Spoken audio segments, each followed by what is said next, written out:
안녕하세요. 지금 현재가 너무 행복한 40대 여자입니다. 저희 엄마가 유튜브 사연을 하루 종일 라디오처럼 틀어놓으면서 자주 듣는 편이라 엄마한테 가는 날이면 같이 듣게 되는데요. 같이 사연을 들으면서 엄마가 너도 한번 보내보라며 볼 때마다 성하셔서 고민을 하다가 용기를 내어 글을 씁니다. 그럼 제 얘기를 시작하겠습니다. 저는 연애보다는 재테크에 관심이 더 많은 사람이었습니다. 물론 지금도 그 마음은 크게 변하지 않은 것 같아요. 그래서 근처에 있는 주거래 은행을 정말 자주 방문했습니다. 관심이 생기는 펀드가 생기면 궁금한 사항 담당 은행원께 여쭤보러 자주 갔어요. 언제나 친절하고 세세하게 답변을 해줘서 갈 때마다 그 은행원을 찾아갔죠. 그 은행원이 바로 둘째 신우였습니다. 그렇게 저는 둘째 신우와 친해지게 되었어요. 가끔 퇴근하는 길에 만나면 커피 한잔 할 정도의 개인적인 친분이 쌓였죠. 제가 적금 만기 해약하러 간 날이었는데요. 그날 둘째 신우가 저한테 그러더라고요. 요즘 만나는 남자 없다고 했죠? 혹시 제 남동생 소개받아 볼래요? 내 동생 진짜 잘생겼어요. 한 번만 만나봐요. 갑작스럽게 남동생을 소개시켜준다는 말에 당황한 저는 일단 거절을 했어요. 하지만 둘째 신우가 적극적으로 밀어붙여서 얼떨결에 소개를 받게 되었습니다. 둘째 신우의 말대로 남편은 매너가 좋고 훤칠하게 잘생겼죠. 금방 호감이 생겨 교제를 시작했고 자연스럽게 결혼까지 하게 되었습니다. 연애에 크게 관심이 없었던 제가 이렇게 물 흐르듯 결혼까지 하게 된 건 둘째 신우의 적극적인 지지가 뒷받침되어서 그랬던 것 같아요. 저희 둘이 결혼한다고 하자 둘째 신우가 얼마나 좋아했는지 몰라요. 첫째 신우도 둘째 신우와 마찬가지로 저를 잘 챙겨주었죠. 남들은 신우 때문에 스트레스 많이 받는다고 하던데 저는 참 운이 좋구나 싶었어요. 저는 가족들한테도 제 수입이라든지 자산을 공개하지 않은 편이에요. 남편 역시 마찬가지였죠. 결혼 후에도 서로 수입에 터치하지 않고 생활비 통장에 같이 돈을 넣어서 사용하기로 했고 결혼식 비용과 신혼집 역시 반반으로 나눠 전세를 구했습니다. 첫 명절날 시댁으로 인사드리러 갔는데 시모가 저를 보는 둥 마는 둥 하면서 일만 고되게 시키더라고요. 이따가 3시 이후에 첫째랑 둘째네 가족 오기로 했다. 어서 주방 정리하고 청소기 좀 돌리자. 집안에 먼지가 많다. 빠릿빠릿하게 움직여라. 아침부터 제사상 차리고 치우고 밥 준비하고 먹고 또 치우고. 잠시 숨 돌리는 중이었거든요. 남편도 너무하다 싶었는지 시모한테 한마디 했습니다. 엄마, 이 사람 좀 쉬자. 이 집에 들어오고 이제야 처음으로 앉아서 쉬고 있는데 또 일을 시켜? 그리고 3시 되려면 아직 멀었어. 천천히 해도 되잖아.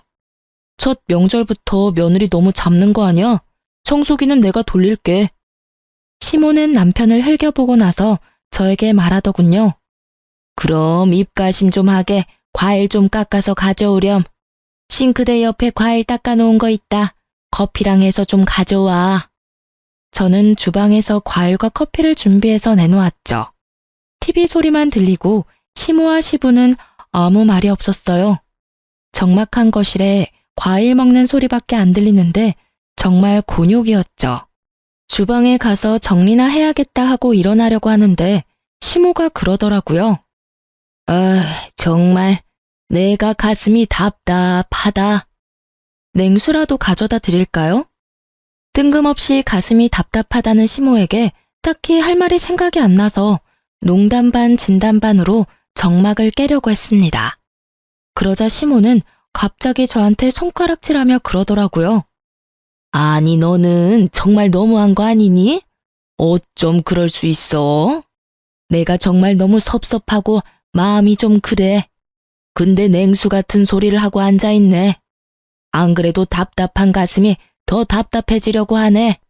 다짜고짜 저보고 너무한 거 아니냐고 하는 시모의 말을 저는 이해할 수가 없었습니다.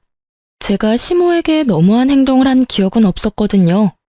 어머니, 대체 무슨 말씀이세요? 저한테 뭐 서운한 거라도 있으세요? 있으시면 말씀해 주세요.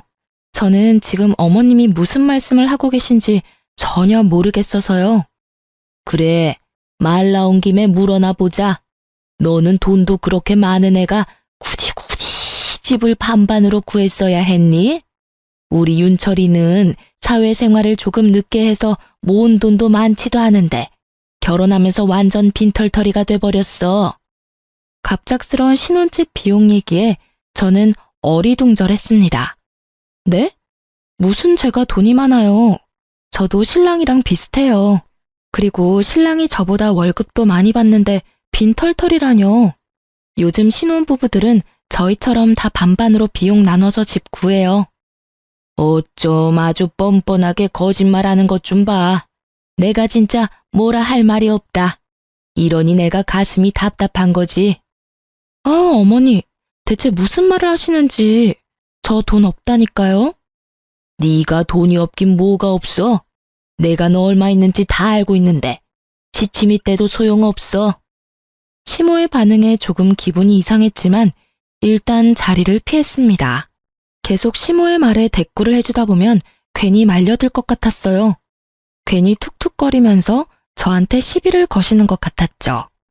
그렇게 자리를 피해서 주방 정리를 마치고 남편과 청소기를 돌리고 있었는데 첫째 신우가족과 둘째 신우가족이 왔습니다. 시부는 가족들이 다 모였으니 술이나 한잔 해야겠다고 하시길래 거실에 술상을 차렸습니다. 시조카들은 TV 본다고 방으로 들어갔어요. 가족들이 모여서 술 한잔 하고 있는데 시모가 또 돈 얘기를 시작했습니다. 아니, 그렇게 돈이 많으면 시댁에 뭐 더 해줘야 하는 거 아니야? 옆 동네 김씨 아줌마네는 며느리가 생일 때마다 루이비통인지 구찌인지 명품 가방 사준다고 그렇게 자랑을 하던데 나는 돈 많은 며느리가 집에 들어와도 뭐 받는 것도 없고 자랑거리도 없고 에휴. 첫 명절에 오자마자 반기지는 못할 망정 일만 주구장창 시키시더니 가족들이 모두 모인 자리에서까지 돈돈거리니까 너무 듣기가 싫더라고요. 어머니, 아까부터 계속 돈 얘기하시는데 저 돈 없어요. 어디에서 무슨 얘기를 듣고 자꾸 그러시는 거예요? 저한테 돈 맡겨놓으신 것도 아니고 솔직히 듣기 좀 그래요. 가족들도 다 모였는데 언제까지 돈 얘기만 하실 거예요? 너는 언제까지 계속 없는 척 할 거니? 네가 돈 많다고 하면 내가 떼어먹을까 봐 그러는 거야? 속일 걸 속여야지. 제가 뭘 속였다고 그러시는 거예요? 저 어머님 속인 적 없어요. 그렇게 시모랑 투닥거리고 있는데 둘째 신우가 끼어들면서 한마디 하더라고요. 옳게, 엄마 다 알고 있어. 옳게가 돈 많은 거. 돈 많으면 좋은 건데 왜 자꾸 숨겨, 가족끼리? 아니, 형님까지 왜 그러시는 거예요? 옳게, 내가 담당 은행원이잖아. 내가 봤더니 계좌에 억소리 나게 있던데 지금 내가 다니는 은행에만 10억이 예치되어 있던데 다른 은행에도 적금이랑 펀드 있잖아. 대체 얼마나 알짜배기인 거야? 너무 부럽다. 알고 보니 은행원인 둘째 신우가 제 계좌를 몰래 확인했던 것이었습니다. 저는 너무 당황해서 얼굴이 새빨개졌어요. 시댁 식구들은 다 알고 있는 눈치였어요. 시모는 그 상황에서 한마디 더 붙여서 말했죠. 아니, 이렇게 증거가 명확한데 왜 자꾸 속이는 거야? 돈이 그렇게나 많은데 왜 없다고 하는 건지. 그리고 지금 살고 있는 집도 본인이 가지고 있는 돈으로 다 해결 가능하면서 왜 반반으로 했는지 아무리 생각해도 나는 이해가 안 돼. 저는 할 말을 잃어서 뭐라고 답변을 해야 할지 머릿속이 새하얘졌습니다. 그때 첫째 신우가 그러더군요. 둘째가 계좌 보고 입이 떡 벌어졌다던데. 그래서 막내 소개시켜줘야 한다고 한동안 엄청 호들갑 떨었잖아. 내가 진짜 꼭 우리 막내한테 소개시켜줘야겠다 싶었지. 너는 누나한테 진짜 감사한 마음으로 살아야 해. 저의 자산을 확인한 둘째 신우가 돈을 보고 남동생을 소개한 것이었어요. 사실 제가 예전 비트코인 초반에 이득을 많이 봤습니다. 초반에 들어갔다가 정점일 때 뺐죠. 남들 잃을 때 저는 몇십 배로 자산이 불었어요. 현재는 우량주 주식 거래와 적금으로 안전하게 보유 중입니다. 우리 엄마 그래서 자기 아들 팔자 바로 피는 줄 알고 좋아했는데 생각한 대로 되지 않아서 섭섭했나 보다. 엄마 팔자가 그렇게 바로 쉽게 펴지겠어? 마음의 여유를 가지고 천천히 기다려. 재촉하면 될 일도 안 돼. 아니, 계속 없는 척 하니까 너무 얄밉잖아. 그리고 돈 있는 사람이 좀 더 쓰면 어때서? 처음부터 칼같이 반으로 하고 아주 대단하셔. 저는 신우들과 시모의 대화에 몸이 부들부들 떨렸습니다. 형님, 남의 개인정보 열람하는 건 불법 아닌가요? 우리가 이제 남인가? 가족이잖아. 아니, 그리고 돈이 없는 것도 아닌데 뭐 어때? 우리한테 유세 좀 부려도 돼. 그리고 올케도 조금 너무했어. 아무리 반반 결혼이라지만 엄마한테는 작은 선물이라도 해주면 좋잖아. 우리 엄마 돈 많은 며느리 들어온다고 동네방네 소문 다 냈는데 받은 게 하나도 없으니까 괜히 올케한테 심술만 부리잖아. 남의 정보를 함부로 열어보고는 일말의 죄책감이나 미안한 감정이 없는 둘째 신우나 제가 열심히 모으고 재테크한 돈으로 콩고물 좀 안 떨어지나 하고 바라는 시댁 식구들이 너무 꼴보기 싫었습니다. 도저히 말이 안 통하는 시댁 식구들과 한시도 같이 있을 수 없어 저는 그 자리를 박차고 나왔습니다. 망치로 꽝 하고 맞은 느낌이었고 아무 생각도 안 나더라고요. 제 뒤를 따라 나온 남편이 위로는 못할 망정 속을 긁는 소리만 해댔습니다. 이렇게 갑자기 가버리면 어떡해? 가족들 다 있는데 나가버리는 건 예의가 아니잖아. 예의? 예의를 아는 사람들이 그래? 당신 가족들은 나한테 막 대해도 되고 나는 예의를 차려야 하는 거야? 왜 나만 예의를 차려야 해? 그리고 당신도 알고 있었지? 당신도 다 알고 날 소개받은 거구나. 속으로 무슨 생각을 하면서 날 만났어? 아주 옳다구나 했어. 내가 알고 있었던 몰랐던 그게 뭐가 중요해? 우리 서로 좋아서 결혼한 거 아니야? 나는 중요해. 당신은 처음부터 내가 좋았던 게 아닌 거잖아. 둘째 형님한테도 너무 실망했어. 잘해주고 친절하게 해줬던 게 내 계좌 잔액을 보고 그랬던 거잖아. 어쩐지 내가 적금 해지하러 갈 때 그렇게 당신을 만나보라고 성하더니 검은 속내가 있었네. 난 그것도 모르고. 검은 속내라니 왜 그렇게 삐딱하게 생각하는 거야? 설령 둘째 누나가 당신이 돈이 많아서 나를 소개시켜줬다 한들 서로 안 맞았으면 이렇게 결혼까지도 못했을 거 아니야. 내가 당신 돈 보고 좋았으면 결혼 반반 비용하자고 할 때도 가만히 있었겠냐고. 당신 하자는 대로 다 했잖아. 그럼 지금 이 상황에서 내가 어떻게 생각해야 해? 나는 지금 누군가가 내 뒤통수를 세게 맞은 느낌이야. 얼얼해. 어떻게 뒤에서 나 몰래 그런 얘기들을 함부로 주고받을 수가 있어? 입장 바꿔서 생각해봐 한번. 우리 가족이 지금 당신 돈으로 우리가 뭘 한 것도 아닌데 왜 그렇게 예민하게 반응해? 그저 계좌에 돈이 많다. 이 정도만 알고 있는 거잖아. 당신이 이렇게 뛰쳐나오면서까지 화를 낼 일인 거야? 나는 지금 아무리 생각해도 이해할 수가 없어. 어떻게 남의 개인정보를. 이게 말이 돼? 가능한 일이야? 지금 나는 내 돈으로 뭘 했고 안 했고가 중요하지 않아. 그렇게 한참을 남편과 실랑이를 벌이다가 저는 결국 집으로 왔습니다.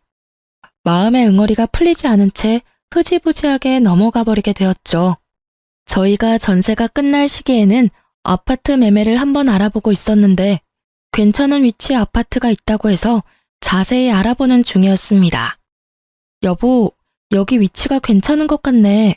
1900세대 정도라서 단지도 꽤 크더라고. 그리고 우리 둘 회사 출퇴근하기에도 나쁘지 않은 거리 같아. 첫째 누나가 이 근처 살잖아. 여기 인프라도 괜찮다고 하더라고. 단지 조성도 잘 되어 있고 깨끗하대. 나도 여기 예전부터 눈여겨보긴 했어. 그럼 이 아파트 매매 나오는 걸 계속 주시해야겠다. 여기 가격이 꽤 되던데. 매매 자금을 어떻게 하는 게 좋을까? 우리 어차피 아파트 이사 가고는 임신 계획도 잡을 거고 당신 휴직도 해야 하고 하는데 이참에 우리 돈을 합치는 건 어때? 돈을 합치자고? 싫어. 나 최대한 일할 수 있을 때까지 일할 거고 휴직하더라도 생활비 내던 건 계속 낼 수 있어. 굳이? 그럼 우리 평생 이렇게 돈 따로 관리하면서 살 거야? 은근슬쩍 돈을 합치자고 하는 남편의 말에 지난 명절 때 일이 생각나서 단칼에 거절했습니다. 남편은 이해 못하겠다는 식으로 굴더라고요. 여보, 나는 우리 친정엄마 아빠한테도 내 자금 얘기 안 해. 당신이 내가 보유한 금액을 알고 있더라도 달라지는 건 없어. 왜 그렇게까지 해야 해? 살다 보면 예상치 못한 일이 생길 수도 있고, 그리고 같이 관리하면 더 편하잖아. 예상치 못한 일이 생기면 그때 생각하면 되는 거 아니야? 아직 생기지도 않은 일을 벌써부터 걱정할 필요는 없잖아. 그리고 나는 생활비 통장에 돈 넣어서 쓰는 거 별로 안 불편한데? 오히려 편하고 좋은데?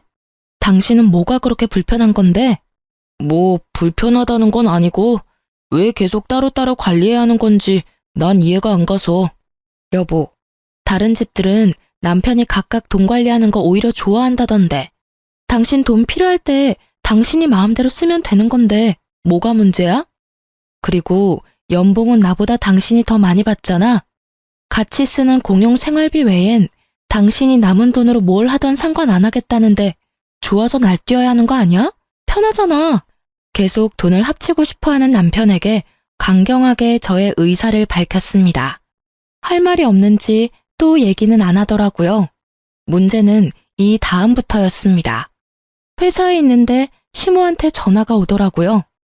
너네 아파트 매매할 계획이라면서? 지금 보고 있는 아파트 매매 가격 내가 확인해 보니까 네가 가지고 있는 돈으로도 충분할 것 같은데 이번에도 반반해서 할 거니? 남편이 시모한테 얘기를 한 건지 제가 전화 받자마자 제 돈으로만 아파트를 매매하라고 하더라고요. 어머님, 지금 당장 이사 갈 것도 아닌데 굳이 전화까지 하셔서 얘기하실 일이에요? 너가 또 반반하자고 할 것 아니야. 지금부터라도 내가 귀에 딱지 않도록 얘기해줘야지. 아, 어머님, 반반으로 하던 제가 다 하던 그건 저희 부부가 결정할 일이라고 생각해요. 이렇게 저희 부부가 의논할 일 있을 때마다 어머님이 계속 관여하실 거예요? 어른이 의견을 주겠다는데 그게 뭐가 문제니? 너는 대체 그 많은 돈 아껴뒀다 뭐에 쓰려고 그래? 다들 그렇게 돈 모아서 집 사는 거지. 제 돈으로 뭘 하던 그건 제 마음이죠. 그리고 저 지금 회사예요. 돈 얘기하실 거면 나중에 하세요. 지금 업무 처리할 것 있어서 끊겠습니다. 그날 퇴근하고 집에 들어갔는데 너무 화가 나더라고요. 당신 어머님한테 무슨 얘기를 했길래 내 돈으로 아파트를 매매하라 어쩌라 그러시는 거야? 왜 자꾸 우리 일에 어머님이 자꾸 끼시는 거냐고. 왜? 엄마가 전화했었어? 난 별 얘기 안 했어. 그냥 아파트 매매 알아보고 있다 했지. 아파트 매매를 왜 내 돈으로 해야 해? 왜 그게 당연하다는 듯이 말씀하시냐고. 당신이 돈이 나보다 더 많으니까 하시는 말씀이시지 뭐. 그리고 당신 돈으로 하면 또 어때? 어차피 우리 평생 같이 살 거잖아. 아, 정말 내가 기가 차서 말이 안 나온다. 그래, 내 돈으로 매매한다 쳐. 그럼 명의는? 명의 얘기는 안 나오겠어? 공동명의 하는 게 뭐 어때서? 부부가 같이 사는 집인데 공동명의가 대수야? 공동명의 같은 소리 하네. 내 돈으로 했는데 무슨 공동명의야? 당연히 내 명의지. 근데 내 단독 명의로 했다고 해봐. 어머님이 또 가만히 계시겠어? 아니, 다들 왜 내 돈 가지고 이래라 저래라 하는 거야 정말? 내가 돈 모으는데 뭐 보태준 거라도 있어 다들? 당신은 말을 또 왜 그렇게 해? 왜 자꾸 비꼬는 거야? 우리 가족이 나쁜 마음 가지고 얘기하는 거 아니잖아. 공동명의 한다고 해서 뭐 당신 인생이 크게 달라져? 내 개인정보를 몰래 열람한 둘째 신우와 자꾸 돈을 합치자며 은근슬쩍 묻어가려는 남편과 그리고 돈돈거리면서 제 속을 긁는 시모 때문에 저는 결국 참다 못해 터졌습니다. 나 지금까지 계속 참고 얘기 안 했는데 솔직히 둘째 형님 이거 범죄 아니야? 은행원이 고객의 개인정보를 함부로 열람해. 그리고 그걸 발설까지 했어. 이거 신고감이야, 알아? 당장 은행원 자격 박탈당해도 할 말 없는 거라고. 아니, 어떻게 자기 개인적인 궁금증을 위해 그런 몰상식한 행동을 할 수가 있어? 그게 무슨 범죄야. 당신 돈을 빼돌린 것도 아니고. 그리고 몰상식? 자꾸 말 이상하게 한다. 싸우자는 거야? 우리 누나를 어떻게 보는 거야? 빼돌려야 범죄야?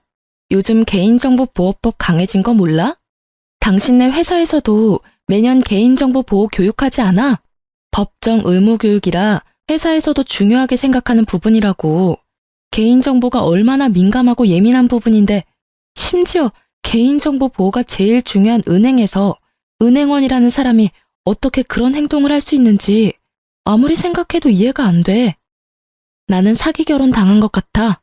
정말 너무 화가 나고 배신감 들어. 어차피 나중에 서로 공유하게 될 건데 왜 그래? 그냥 조금 빨리 알게 된 것뿐이야.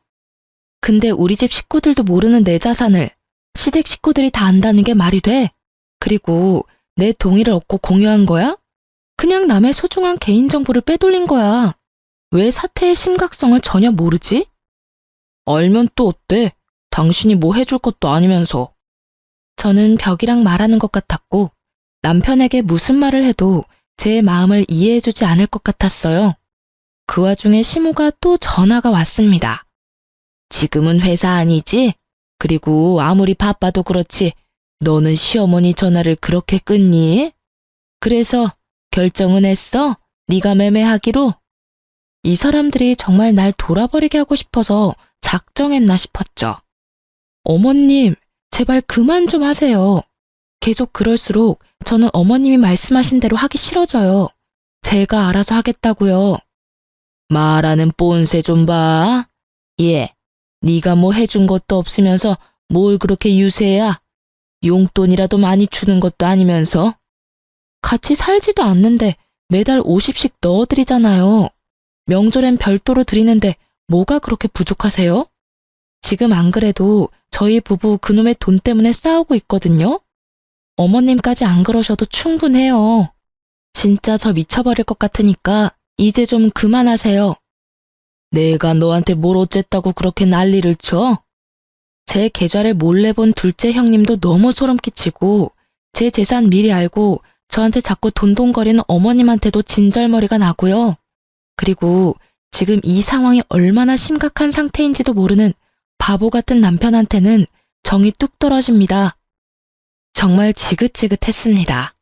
다툰 후 서로 마음이 풀리지 않은 채로 지내던 중에 친정 식구들이 오랜만에 신혼집에 놀러 오겠다고 하더라고요. 시댁과는 거리가 가까워 자주 왕래하지만 친정은 편도 2시간이 넘는 거리라 자주 못 오기도 하고 저희 부부도 친정에 자주 찾아가지 못하거든요. 꽁기한 마음으로 남편과 마트에서 장을 보러 갔습니다. 장볼 거리를 이것저것 담고 있는데 남편의 사촌 누나를 만났습니다. 남편도 오랜만에 만나서 반갑게 인사를 하며 서로 이런저런 얘기를 나누는데 뭔가 쎄한 대화를 하더라고요. 이번에는 잘 지내고 있어? 어때? 별 문제는 없고? 지난번에는 워낙 잡음도 많고 시끄러웠어가지고 걱정이 좀 된다, 야. 어? 아유, 누나는 참 무슨 말을. 당연히 잘 지내지. 우리 어서 장봐야해서 그만 갈게. 다음에 또 봐. 그래, 잘 지내면 됐지. 제발 좋은 소식만 들려줘라. 남편은 뭔가 서둘러 대화를 종료하는 느낌이었어요. 뭔가 기분이 좀 묘하더라고요. 지난번에? 사촌 누나가 하신 말 괜히 좀 신경 쓰이네. 그게 무슨 말이야? 전에 뭔 일이 있었어? 뭐 전에 사귀던 애 얘기하나 보지. 진짜 저 누나도 주책이야 정말. 어서 장 보고 가자. 도착하시기 전에 청소기도 좀 돌려야지. 그렇게 그날 마트 장을 보고 친정 식구들과 식사를 마치고 배웅을 한 이후에도 계속 사촌 누나와 남편의 반응이 계속 머릿속에 맴돌았습니다. 여자의 촉이라고 할까요? 제가 전에 만났던 남자친구의 바람도 이 쎄한 촉으로 잡아냈었거든요. 다음날 퇴근하고 집에 왔더니 남편이 좀 늦는다고 연락이 왔습니다. 저는 계속 생각나는 이 찝찝한 마음을 해결해야겠다고 생각을 했어요. 시댁 식구 중에서도 제일 물러터진 첫째 신우에게 전화를 해봤습니다. 옳게. 무슨 일이야? 퇴근은 잘했어? 지난번에 기분 상한 건 좀 풀린 거야? 우리 엄마는 아직도 화가 덜 풀렸는지 전화할 때마다 내 귀에서 피날 것 같아. 올케가 잘 달래줘봐. 우리 엄마 삐지면 오래 가서 피곤하단 말이야. 솔직히 다 풀리진 않았어요. 어머님한테도 아직 상한 감정이 남아있고요. 그냥 큰형님 뭐 하시나 싶어서 전화했어요. 그때 제가 너무 남아 계신 분들 민망하게 박차고 나온 것도 죄송해서 사과할 겸 궁금한 거 여쭤볼 겸 전화했어요. 궁금한 거? 우리 올케가 궁금한 게 뭘까? 말해봐. 내가 얘기해 줄 수 있는 건 해줄게. 저희가 요즘 많이 다투거든요. 그날 이후로 계속 의견 충돌로 싸우게 되더라고요. 그러다가 남편이 전에는 너무 많이 서툴렀었는데 이번에는 저와 잘 지내보고 싶다고 그러더라고요. 그래서 전에는 어땠는지 궁금해서요. 지난번에 신랑 사촌 누나도 우연히 만났는데 또 전에 있었던 일 얘기를 하시길래요. 전에? 윤철이가 얘기한 거야? 다? 어떻게 알게 되었어? 어디까지 알고 있어? 제 얘기를 듣던 첫째 신우는 잠시 놀란 듯 뜸을 들이더니 제 미끼를 덥석 물었습니다. 네, 형님. 저 신랑한테 다 들었으니까 얘기해 주셔도 돼요. 다 알고 있어요. 신랑이 얘기해 주긴 했는데 큰형님도 옆에서 많이 보고 듣던 게 있으셨을 거잖아요. 저희도 그전처럼 되지 않으려면 서로 노력도 해야 할 거고 저도 좀 더 알아서 참고가 되지 않을까 싶어서요. 걔는 뭘 또 그런 걸 얘기했다니? 좋은 일도 아니고. 뭐 그래도 계속 숨기다가 나중에 걸리느니 차라리 잘 됐다고 해야 하나? 일단 둘 다 너무 어렸지 않니? 그저 사랑이라는 마음 하나 가지고 같이 잘 살겠다고 시작했는데 너도 지금 결혼해봐서 알겠지만 결혼이 사랑 하나 가지고 되니? 첫째 신우는 제가 물어보지 않은 얘기도 술술 불었습니다. 얘기를 듣자 하니 남편은 20대 중반 여자친구와 혼인신고는 안 했지만 3년 넘게 결혼 생활을 유지하고 헤어진 전처가 있었습니다. 솔직히 깨름칙하긴 했지만 전처가 있었을 거라고 상상도 못했습니다. 저와 결혼이 처음이 아니란 거잖아요. 어떻게 그렇게 중요한 사실을 알리지 않았는지 배신감이 들었고 손까지 바들바들 떨렸습니다. 손까지 바들바들 떨렸습니다. 당장이라도 전화를 끊고 남편한테 어찌된 영문인지 따지고 싶었지만 저는 아무렇지 않은 척, 다 알고 있는 척 전화를 끝까지 다 받고 끊었습니다. 첫째 신우와 통화를 끊고 나니 머리가 띵하더라고요. 마음을 진정시키고 있었는데 남편이 퇴근하고 들어오더라고요. 오자마자 저녁밥부터 찾는 남편 놈을 노려보며 말을 했습니다. 저녁밥 같은 소리라네? 지금 밥이 목구녕으로 들어가니? 당신 진짜 미친 거 아니야? 당신네 식구들이 나한테 돈 많은 거 속였다고 할 자격이 있어? 퇴근하고 오자마자 또 그게 뭔 소린데? 대체 왜 얼굴만 보면 잡아먹으려고 난리야? 나도 숨 좀 쉬자 제발. 당신 나랑 첫 번째 결혼이 아니더라? 전처가 있다면서. 저의 말에 남편의 얼굴은 급속도로 어두워졌죠. 무슨 말이야 그게? 아니 이렇게 중요한 사항을 꽁꽁 숨기고 있었어? 재혼이면 재혼이라고 처음부터 밝혔어야지. 내가 돌싱남이랑 결혼을 했을 줄은 꿈에도 생각 못했네. 누구한테 들었어? 누구한테 들었는지가 중요해 지금? 내 자산을 알고 결혼한 것부터 시작해서 초혼이 아니라는 것까지. 이건 진짜 명백히 사기 결혼이야. 알아? 당신 참 양파 같은 사람이야. 아주 까도 끝이 없어. 혼인신고는 안 했어. 철없을 때 얘기야. 어렸을 때 얘기라고. 결혼 생활이라고 말할 정도까지는 아니고. 3년 넘게 결혼 생활을 했다면서 혼인신고 하나 안 했다고 당당하다는 거야? 당신 생각은 이게 아무 문제가 없는 일이라는 거지? 법적으로는 깨끗하잖아. 요즘 애들은 뭐 결혼 전에 동거도 한다는데 그거랑 뭐 다를 게 뭐 있어? 크게 문제 삼을 일도 아니잖아. 크게 문제 삼을 일이 아니라고? 대체 당신은 무슨 생각을 하고 사는 거야? 반대로 내가 그랬다고 하면 당신은 가만히 있었을 것 같아? 둘째 형님이 내 계좌 훔쳐본 것도 별일 아니라고 하더니 왜 이제 전처 있는 것도 큰 문제 아니라고 우겨댈 셈이야? 야, 진짜 사람 하나 바보 만드니까 좋아? 당신 가족들 정말 사기꾼이야. 당신도 마찬가지고. 뭘 사기를 쳤다는 거야, 자꾸. 대체 뭐가 사기 결혼이냐고. 지금 나한테 일어나고 있는 모든 상황들이 사기 아니냐고. 어떻게 사람들이 그럴 수가 있어? 너는 맨날 너만 피해자야? 뭐가 그렇게 화가 나고 뭐가 그렇게 억울해? 대체 왜 매번 예민하게 반응하는 건지 나는 이해할 수가 없어. 반성의 기미는 하나도 안 보이는 남편놈을 보면서 가만히 있어서는 안 되겠더라고요. 이렇게 당하고만 있을 수는 없잖아요. 저는 천천히 생각해 봤습니다. 일단 둘째 신우일부터 처리해야겠다고 생각했어요. 은행원이 어떻게 남의 개인정보를 볼 수 있는 건지, 그게 진짜 가능한 건지 여기저기 찾아가 확인해 봤습니다. 인터넷으로도 열심히 검색을 해봤더니 세상에 이런 경우가 또 있었더라고요. 그래서 개인정보를 함부로 열람한 경우 어떻게 되는지 많이 알아보고 공부도 했습니다. 먼저 저는 국민신문고를 통해 둘째 신우를 고발했습니다. 그 다음으로는 금감위에 민원을 넣었죠. 그렇게 둘째 신우한테 똥을 투척하고 저는 짐을 챙겨 친정으로 내려갔습니다. 시댁은 당연히 발칵 뒤집어졌고 둘째 신우는 당연히 은행원 자격을 박탈당했습니다.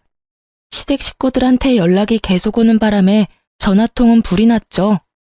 남편놈한테 오는 전화만 받았습니다. 당신 제정신이야? 우리 둘째 누나 밥줄 끊기게 할 생각이야? 당장 철회해? 무슨 짓을 벌인 거야 대체? 우리 가족이 너한테 뭘 그렇게 잘못했어? 내가 전에 얘기했지? 개인정보 보호가 얼마나 중요한 건지.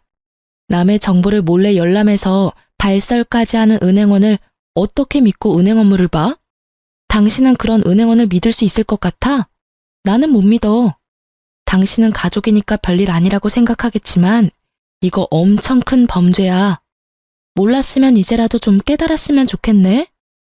지금 둘째 누나 은행에서 쫓겨났어. 지금 벌금까지 물게 생겼다고. 너한테 피해준 거 없잖아. 왜 이렇게까지 일을 크게 만드는 건데? 남편은 둘째 신우가 잘못한 일은 전혀 생각 못하고 당장 철회하라며 발악을 하더라고요. 그러게 왜 남의 개인정보를 몰래 보냐고. 당연한 결과야.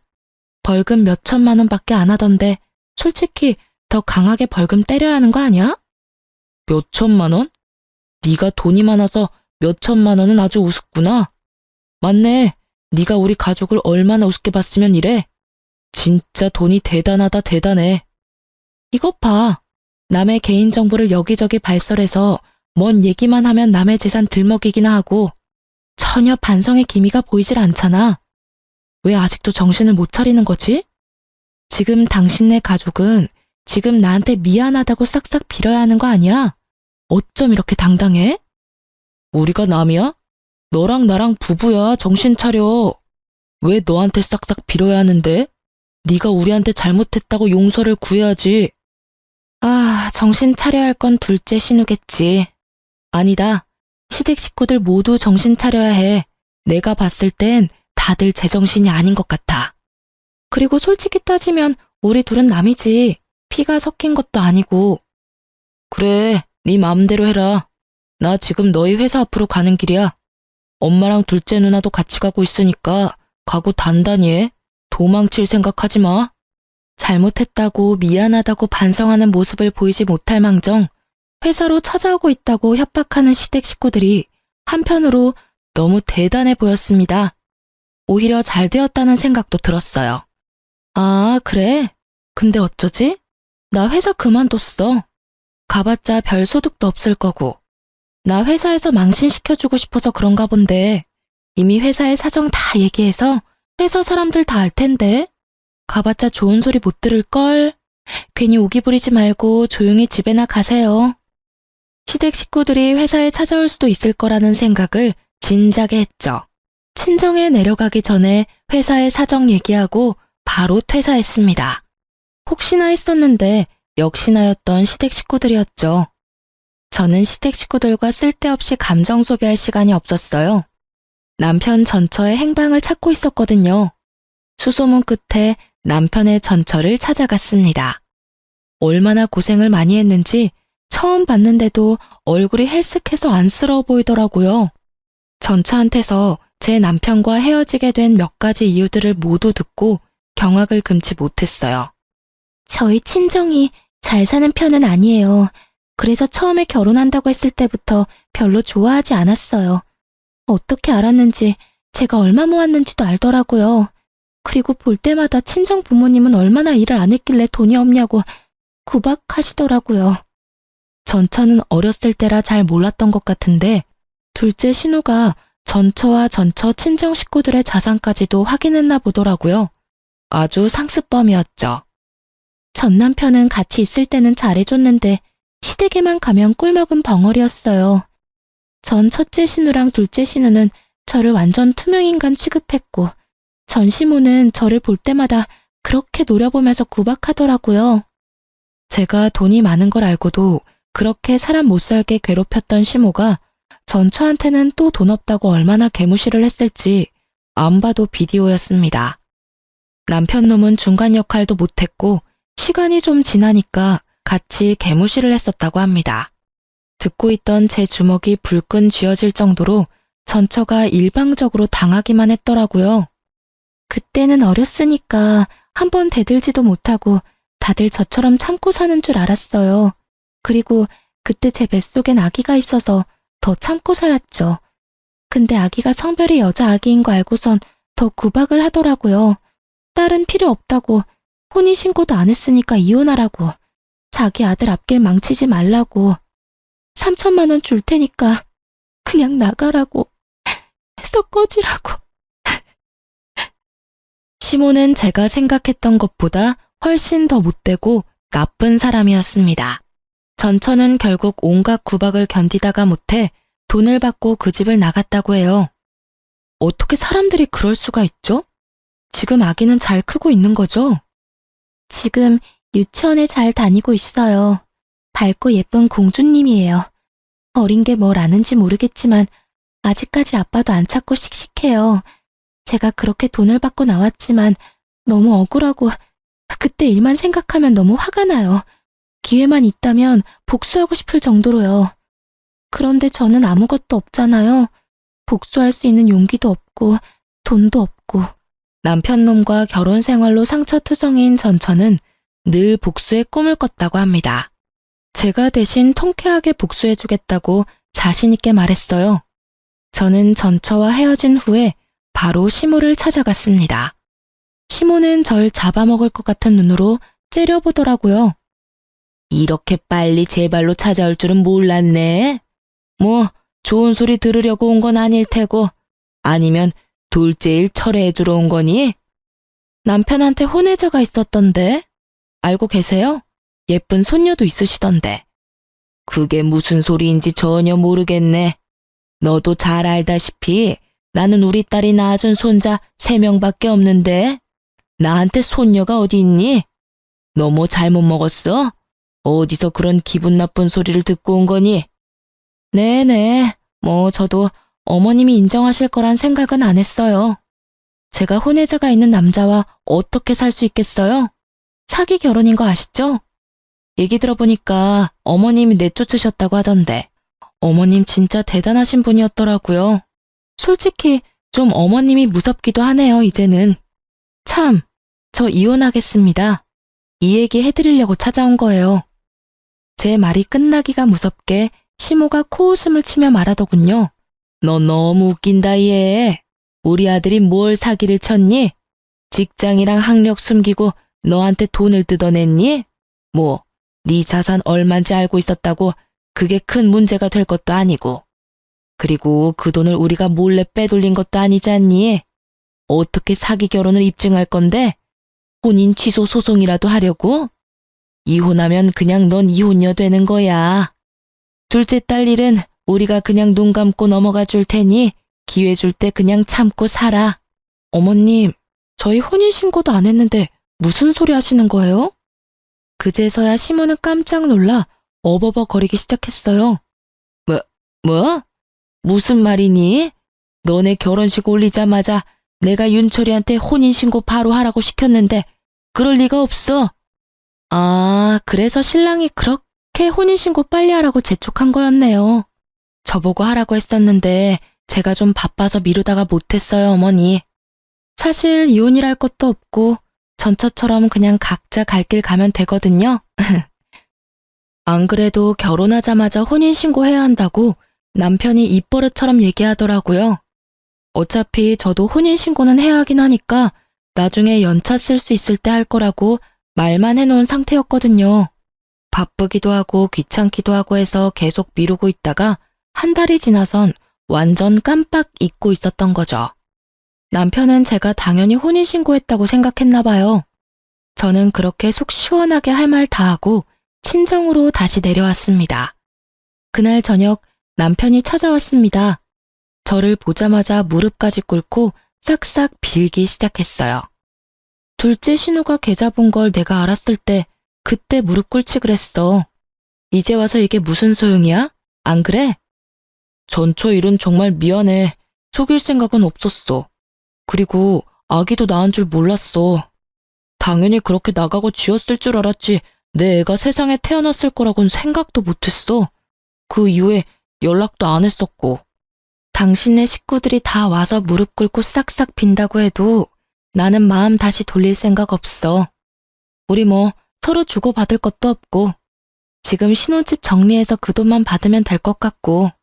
아, 당신이 결혼할 때 가져온 8천만 원은 바로 이체해 줄게. 다시는 돈 합치자는 얘기 안 할게. 제발 한 번만 눈 딱 감고 넘어가 주라. 우리 집에서 당신한테 돈 얘기 못하도록 내가 입단속도 잘할게. 응? 돈 없는 전처는 그렇게 무시하고 내쫓더니 나는 돈이 있으니까 놓치기 싫은가 봐. 나도 돈 없었으면 진작에 내쫓겼을 텐데. 그렇지? 어차피 나랑도 혼인신고 안 했는데 또 어디 가서 애먼 여자 붙잡고 첫 결혼인 척 연기하면서 살아가 봐. 가만 보니 너 참 재주도 좋다. 연기력이 일품이야. 아, 너네 가족들 전체가 다 배우해야겠어. 사람 한 명 깜빡 속이고 결혼시킨 다음에 혼인신고 딱 해놓고 낙장 불입 외칠 게 뻔하지. 내가 까먹었으니 망정이지. 너란 놈이랑 하마터면 가족으로 묶일 뻔했잖아. 끔찍하다 끔찍해. 아니야, 그렇지 않아. 혼인신고는 안 해도 돼. 나중에 언제든 마음 바뀌면 헤어져도 좋아. 대신 지금은 아니야. 내가 그동안 못했던 것 10배, 100배로 더 잘해줄게. 아무리 얘기해도 남편 놈은 갈 생각을 안 하더라고요. 저는 남편 보는 앞에서 8천만 원을 이체해줬습니다. 자, 봐봐. 나 지금 8천만 원 보냈다. 확인해봐. 결혼식 비용이랑 전셋집 비용 너가 낸 만큼만 지금 다 보냈으니까 더 이상 왈가왈부 하지 말고 깔끔하게 헤어지자. 그 집은 집주인한테 얘기해놨거든? 부동산에 얘기해서 이미 내놓은 상태야. 당신도 얼른 짐 정리해서 이사갈 준비해. 너 때문에 감정 낭비, 시간 낭비 더 이상 하기 싫어. 알겠지? 곱게 안 나가면 네가 그렇게 좋아하는 돈 써서 사람 불러서 쫓겨나게 만들어줄 테니까 어디 한번 버틸 때까지 버텨보던가. 깔끔하게 모든 상황을 정리하고 저는 자유가 되었습니다. 회사도 그만둔 상태라 심심하기도 하고 솔직히 자금 여유도 있어서 2달간 유럽 여행도 다녀왔어요. 여행 다녀오고 듣게 된 이야기인데 첫째 신우가 전처와의 비밀을 제게 다 털어놓은 걸 그들도 알게 되었는지 전 남편이 누나랑 영 끊겠다며 난리도 아니었다고 하더라고요.